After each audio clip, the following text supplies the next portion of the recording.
Até agora, nós já estudamos bastante sobre pâncreas, sobre os hormônios relacionados ao diabetes, insulina, glucagon, mas o que é diabetes? A Sociedade Brasileira de Diabetes o conceitua como um distúrbio metabólico caracterizado por hiperglicemia persistente, decorrente da deficiência na produção da insulina, da ação da insulina ou de ambos os mecanismos, levando a graves prejuízos a longo prazo. Porém, nós já estudamos que o diabetes mellitus não se caracteriza por uma condição apenas de hiperglicemia.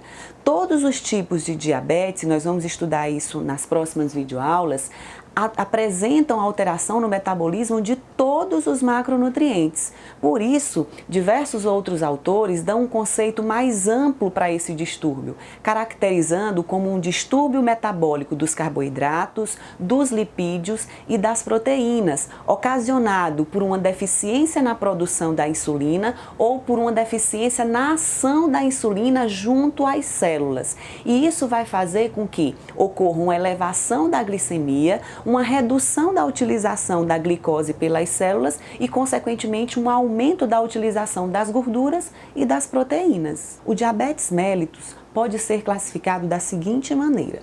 Nós chamamos de diabetes mellitus tipo 1 quando o organismo do indivíduo não produz insulina. As células beta do pâncreas desse indivíduo não produz insulina. Esse tipo de diabetes é autoimune, ou seja, o próprio sistema de defesa do organismo do indivíduo destrói, por algum motivo que ainda não se sabe qual é, as células beta do pâncreas. Se não tem célula beta, não tem secreção de insulina. Essa doença também ela é poligênica, ela envolve vários genes e mais, a gente ainda pode subdividir o diabetes tipo 1 em tipo 1A e tipo 1B.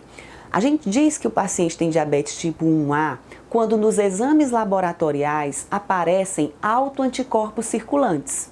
Quando nos exames laboratoriais não aparecem autoanticorpos circulantes, nós dizemos que esse diabetes é diabetes tipo 1B. A única diferença entre o 1A e o 1B é exatamente a presença ou não de autoanticorpos circulantes nos exames laboratoriais. Embora a fisiopatologia do diabetes mellitus tipo 1 não seja completamente esclarecida, existem fatores que estão associados, fatores genéticos, mas também fatores ambientais. Dentre os fatores ambientais que podem desencadear o diabetes mellitus tipo 1 estão infecções virais, alguns componentes dietéticos e certas composições da microbiota intestinal.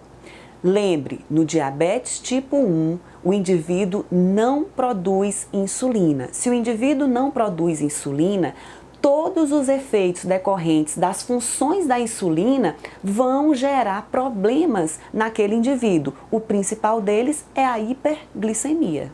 O outro tipo de diabetes é o diabetes mellitus tipo 2. Nesse caso, não existe destruição autoimune das células beta pancreáticas. Os pacientes produzem insulina de forma suficiente no início da doença. Entretanto, inicialmente esse diabetes tipo 2, ele é ocasionado por uma deficiência na sensibilidade das células à ação da insulina. E essa deficiência da sensibilidade das células à ação da insulina, muitas vezes é chamada de resistência à insulina. O diabetes mellitus tipo 2 é uma doença complexa e multifatorial, envolvendo componentes tanto genéticos quanto ambientais. Também é uma doença poligênica, tem vários genes envolvidos e tem uma forte herança familiar, ou seja, se seus familiares mais próximos desenvolveram diabetes, você tem um risco aumentado de também desenvolver diabetes. O diabetes mellitus tipo 2 está fortemente associado a fatores ambientais, como a inatividade física e maus hábitos alimentares, porque esses dois fatores vão levar à obesidade. E a obesidade é o principal fator de risco para os pacientes que têm diabetes. A distribuição da adiposidade corporal, que está mais relacionada com o diabetes mellitus tipo 2, é a gordura central, porque essa gordura central é um indicativo de aumento da gordura visceral. E esse tecido gorduroso, quando hipertrofiado, produz citocinas pró-inflamatórias, que são substâncias que vão aumentar o estado de inflamação basal do organismo. E isso vai levar ao aumento da resistência à insulina pelas células dos tecidos, gerando um acúmulo de glicose na corrente sanguínea. Lembre, no caso do diabetes tipo 2, o indivíduo inicialmente tem produção de insulina suficiente. O problema dele é que as células são resistentes à ação da insulina. Existem ainda alguns outros tipos de diabetes, como por exemplo o diabetes gestacional, que ocorre durante o período da gestação, além de outros tipos de diabetes que são bem menos frequentes e são decorrentes de outras condições de saúde. Entretanto, nesse curso, nós iremos abordar os dois principais tipos de diabetes, que é o diabetes tipo 1 e o diabetes tipo 2. Como é que é feito o diagnóstico do diabetes? Como é que se descobre que o indivíduo tem diabetes? Bom, os métodos diagnósticos, tanto do diabetes tipo 1 quanto do diabetes tipo 2, eles são bem semelhantes, com uma ressalva. No diabetes tipo 1, os sinais e sintomas eles são muito mais evidentes e aparecem bem cedo, ao contrário do diabetes tipo 2, que tem sintomatologia muito insidiosa. Tá? Lembrando ainda que as alterações fisiopatológicas do diabetes mellitus, elas acontecem bem antes da hiperglicemia estar instalada. Nos casos em que os níveis glicêmicos estão aumentados, porém não atingiram o nível em que determinam o diabetes mellitus, o paciente tem uma condição chamada de pré-diabetes. Nesses casos, já existe uma resistência dos tecidos à insulina e se os fatores de risco, como a inatividade física e os maus hábitos alimentares, não forem eliminados, o paciente certamente vai evoluir para o diabetes mellitus propriamente dito. Os testes usuais para o diagnóstico do diabetes mellitus, de acordo com a Sociedade Brasileira de Diabetes, são a glicemia de jejum, que é onde é feito um exame de sangue após um jejum de 8 horas. Tem ainda o teste oral de tolerância à glicose, que é o mesmo procedimento, só que antes da coleta do exame do sangue, o paciente ele vai fazer a ingestão de uma certa quantidade de carboidrato para ver a tolerância dele à glicose. E existe ainda o teste da hemoglobina glicada.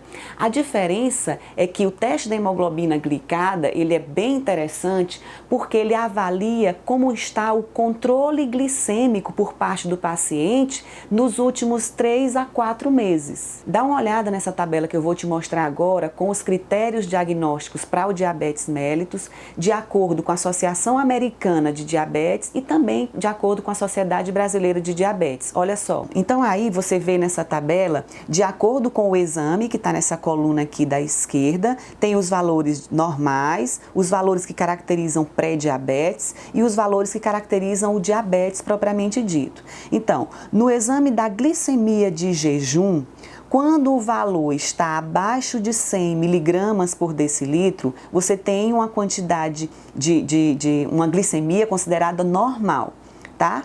Se essa glicemia ficar entre 100 e 125 miligramas por decilitro, você tem uma condição considerada já de pré-diabetes. E se os valores forem superiores a 126 miligramas por decilitro, você já tem o diagnóstico de diabetes. É importante ressaltar que muitas vezes é necessário repetir esses exames, mas isso fica a critério do médico e ele é quem vai determinar em que momento, em que situação vai ter que ser necessário repetir os exames ou qual exame o paciente vai fazer, tá? Com relação à glicemia de 2 horas, né, o teste oral de tolerância à glicose, após a ingestão de 75 gramas de glicose, né? Se os valores ficarem abaixo de 140 miligramas por decilitro, são valores considerados normais. Se ficar entre 140 a 199 miligramas por decilitro, você está num quadro caracterizado como pré-diabetes. E se os valores estiverem acima de 200 miligramas por decilitro, já é caracterizado como diabetes. No teste da hemoglobina glicada, e esses valores aí são valores dados em percentual, se der abaixo de 5,7% é considerado valor normal, entre 5,7% e 6,4% é considerado pré-diabetes e acima de 6,5% de hemoglobina glicada já é considerado estado de diabetes. Espero ter sido clara, espero que você tenha compreendido tudo. Foi um grande prazer estar aqui com você, um grande abraço e até mais.